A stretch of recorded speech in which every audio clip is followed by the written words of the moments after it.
Hello everyone, and today we're going to go over a mod that I've made a video about, and I think it's so underrated that since I'm coming back to the channel now after a several month hiatus, I want to talk about it again because it really deserves a lot more attention in the Rome Remastered mod scene, and this is Extended Cultures Cultural Conquest. I kept saying Extended Cultures this whole video. The mod is Cultural Conquest. I guess I'm just excited about Extended Cultures. I don't know. I should go back and look at that mod, but I meant Cultural Conquest. Cultures by Milkerman. So Extended Cultures is it's like what vanilla Rome Total War could have been if it was made, I don't know. Or it's what Rome Remastered vanilla could have been if the game was like new when it was made, right? So it's a very interesting mod where it utilizes all the mechanics from the original game to make the game a little more complex and a little more interesting, but it keeps the same Rome Remastered vanilla feel in terms of the graphics and everything. Everything added in has been added in such a way that it doesn't look garish or out of place when compared to vanilla. So, for example, you have the Scythians, but you also have the Sarmatian Horde faction. The Sarmatians start out as a horde, and the Scythians have the ability to hoard and sack if you do choose to migrate. So that's like one cool thing added in the mod. Another cool thing is all of these new factions. So you have the Greeks. The Greek cities are split up into different uh, leagues. So you have the Mediterranean and Anatolian leagues, as well as the Bosporan kingdom, in addition to the Greek cities, the Peloponnesian Greeks. You have other new factions added as well, like Caledonia, the Illyrians, the Rugi. So the map is more fleshed out. This is on basically the vanilla map, by the way. So it's not one of those mods where the map gets blown up to epic proportions. And I appreciate that. It keeps that vanilla feel, and a lot of people like that. Um, and especially if you don't have as much free time like yours truly, yeah, the small map can give you a bigger sense of accomplishment, even if you have less time to play. And yeah, so these tribal amalgam factions have been split up in this mod, which I'm always for. But the big thing about this mod is the recruitment system. So the management system for your empire and the recruitment system are where this mod really stands out, in addition to the things I just mentioned. And it utilizes culture and religion to influence what units you can recruit as each faction. And it really makes a ton of sense. And it's a system that's very easy to understand and easy to follow. So I'm going to get into a campaign as the Anatolian League because I believe I did the Bosporan Kingdom several months ago. So I'll do the Anatolian League Greek faction, and I will show you exactly how the recruitment system works. And the religion mechanic has been used to create the sort of recruitment system and enhance the gameplay in a really major way. So I'll see you in the campaign map in just a second. All right, so here we are in the campaign map. And as you can see, we are playing as the Anatolian League. So this is not the most historical of mods. So let me just open up the map here. So this is basically this is the vanilla Rome Remastered campaign map with its colors and textures and everything.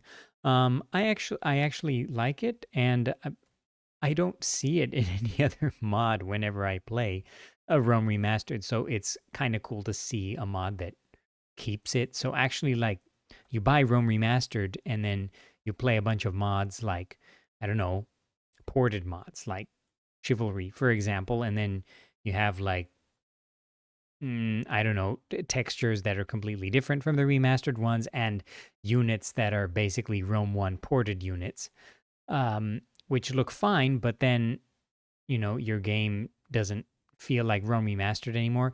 So this mod actually keeps that feel, which I enjoy. It makes the mod stand out. All mods can't be the same.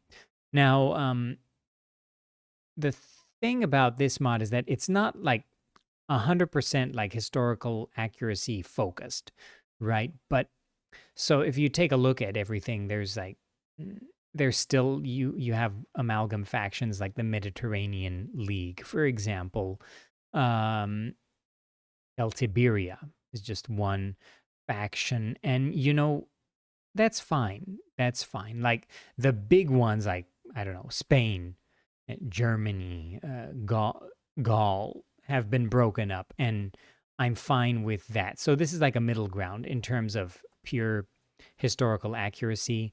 Um, I like that you have Scythia that can migrate and form hordes and sack cities, and you have the Sarmatians who start out as a actual horde faction. I think that's kind of a cool mechanic. You have some factions with more historical starting borders, for example, Armenia over there, and Pontus as well. Not 100%, but better than what it was before. And of course, this mod keeps the 3 Roman families and the Senate system. Actually, in like a better way than in vanilla. I'll talk about that a little bit later. But anyway, who was I playing as? I was playing as the Anatolian League. Oh, whoops. Sorry. My microphone is blocking my keyboard, so I hit the wrong button. Okay, so now we're back as the Anatolian League. And as you can see, we have these recruitment buildings that we can construct. And there are no units you can recruit, right? So I build these and there's no units I can recruit. So I'm going to build the barracks and the practice range and the stables. And I'm going to come back and show you exactly how unit recruitment in this mod works. All right, so here we are, and we have constructed our barracks as well as our other recruitment buildings. And now, all of a sudden, you can see all the units you can recruit with these barracks.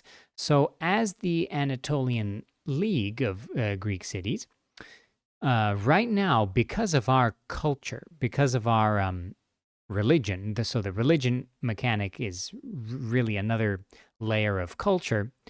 So because of that, we can recruit Eastern infantry because our culture is 100% Anatolian. And if we look at our other buildings, for example, the practice range, we can recruit peltists because our culture is Anatolian. And at the stables, we can recruit militia cavalry. So all of these grayed out units are units that would be available if we had a different culture in this city. So for example, we have horse archers here, and it says the horse archers require 30% Zoroastrian or 30% Armenian culture, which is very cool. The Pontic light cavalry require 30% Pontic culture. So if we were to go up and conquer Bithynia or another province with Pontic culture, with the stables, we would be able to recruit Pontic cavalry. And that way, you're going to have very diverse armies as you move along the campaign and conquer different cities. And this religion, it's really balanced well in this mod so that you don't like overflow other local religions so quickly. And also, you can actually choose to just keep local religions so that you can recruit better units. So like if you want better cavalry, then you're going to want to keep Zoroastrian or culture, right, in your eastern provinces. And you'll be able to recruit things like cataphracts and horse archers.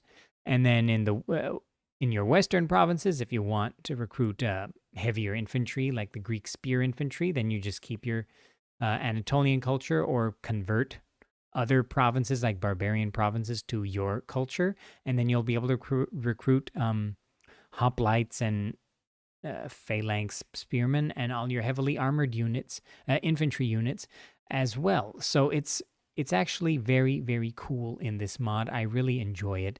Um, I want to do a let's play of this mod as well once I have more time. How many times have I said that in the past few years, 3 years to be exact? Um, Other than what I just talked about in this video, the other thing that this mod has is it really overhauls management of your cities. So since it's a little bit vanilla in terms of public order and things like that. So Pergamum has our faction leader and hundreds of troops. So its public order is incredible, all things considered. And that's, a pretty vanilla thing. In other hardcore mods, maybe your public order will be 90%, even with all these troops and your faction leader stationed in the capital. But the other thing about this mod is that it it adds a lot of traits. So it's pretty good in that regard, but they are pretty, and they fit in well with vanilla. So they don't like strike you as being totally different, like I don't know, Europa Barbarorum traits, for example. But the let me give you an example here. So we've got this guy Isidore of Lesbos, and he's governing Lesbos right now. So in vanilla, my instinct would be to recruit a fleet and then get him on over to the mainland so that he can be a general instead of just hang out on this island for his whole life. However, in this mod, if you leave a city ungoverned for, I think it's 20 years, the city, or maybe it's 20 turns or 20 years, the city, the province will actually become independent. And then you'll have to go and reconquer it and put in a governor to actually keep that province. So I think that's a super cool mechanic. And, you really have to think about your expansion, because if you're expanding and you don't have enough family members, and the game compensates for that, of course, as you get more cities, you get more family members.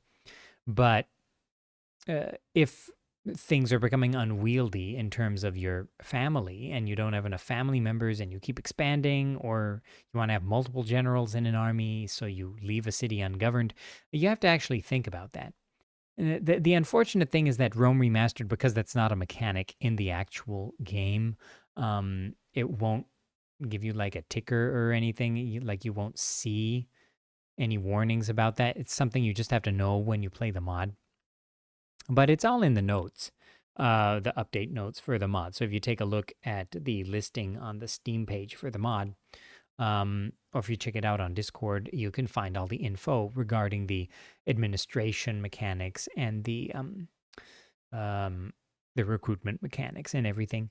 But in any case, I really enjoyed this mod. I'm not going to showcase a battle right now. I did showcase a battle when I played as the Bosporans. I believe it was several months ago, and the new factions actually use the new units by Danny Mock.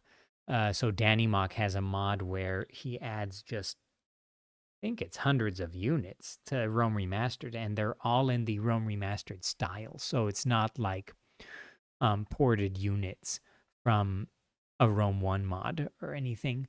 Not that those units look bad, but if you want like the updated Rome Remastered style units rather than enhanced ports, then this mod uses Danny Mock's units, which I think are the gold standard for like Rome Remastered super nice style, vanilla style units. So in any case, that's pretty much what I want to say about this mod, Extended Cultures, for Total War Rome Remastered. Now, if you enjoy this mod and you enjoy all these mods for the the historical Total Wars, then consider liking this video, consider subscribing to the channel, consider doing so because I'm so rusty at making videos. And yeah, I'll see you in the next one, hopefully sooner rather than later.